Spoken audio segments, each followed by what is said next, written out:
എങ്ങനെയുണ്ട് പടം? നല്ല ഇടിവെട്ട് പടമാ സാറേ. കളക്ഷനോ? ഹൗസ്ഫുൾ ആണ് സാർ. ഒരാഴ്ചത്തേക്ക് ആ ഏരിയയിലോട്ട് എടുക്കണ്ട. അടിപൊളി പടം, നല്ല ഇടിപടം. ഇടി ഫീൽ ചെയ്തല്ലോ.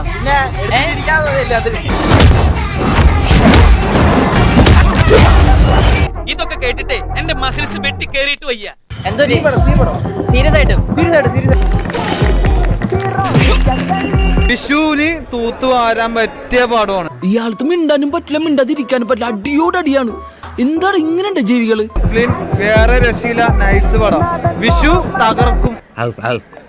ഇതൊക്കെയാണ് പടം. രോമാഞ്ചം വരുന്നു, ഇടിക്കാനൊക്കെ തോന്നി.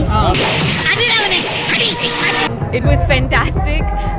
As a sports movie, it's very different, very fresh, and it's seriously cool. കൊള്ളാമല്ലോ.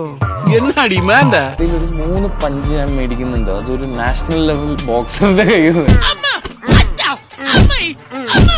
ഇങ്ങനെ ഇടിക്കണോ? ഇങ്ങനെ ഇടിച്ച നട്ടല്ലൊടിയില്ല. അല്ല, സത്യം പറയാ ഇടി ബോക്സിംഗിൽ നല്ല കിട്ടിയിട്ട് എല്ലാവർക്കും കാണുമ്പോഴൊക്കെ പേടിയാവും അല്ലേ?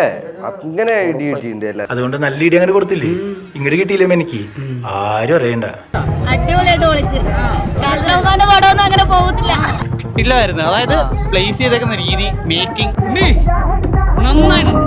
സത്യം കഥാദാരിദ്ര്യമുള്ള ഈ കാലത്ത് കഥാപ്രാധാന്യമുള്ള ഒരു സിനിമ വരുമ്പോൾ അതിനെ പ്രൊമോട്ട് ചെയ്യല്ലേ വേണ്ടത്. പ്രോപ്പർ കാര്യത്തിന്റെ പടം, അടിപൊളി പടം, സൂപ്പർ, എല്ലാം അടിപൊളിയാണ്, പൊളിയാണ്.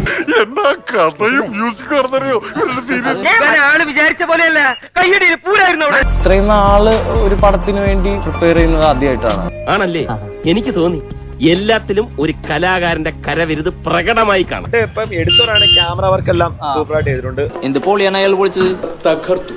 പിള്ളേര് ഭയങ്കര ഹാപ്പിയാണ്. ഈ കാലഘട്ടത്തിനിടയ്ക്ക് എനിക്ക് തോന്നിയിട്ടുള്ളത് പ്രേക്ഷകൻ എന്ത് കാണണമെന്ന് സംവിധായകന് തീരുമാനിക്കാൻ കഴിയണം.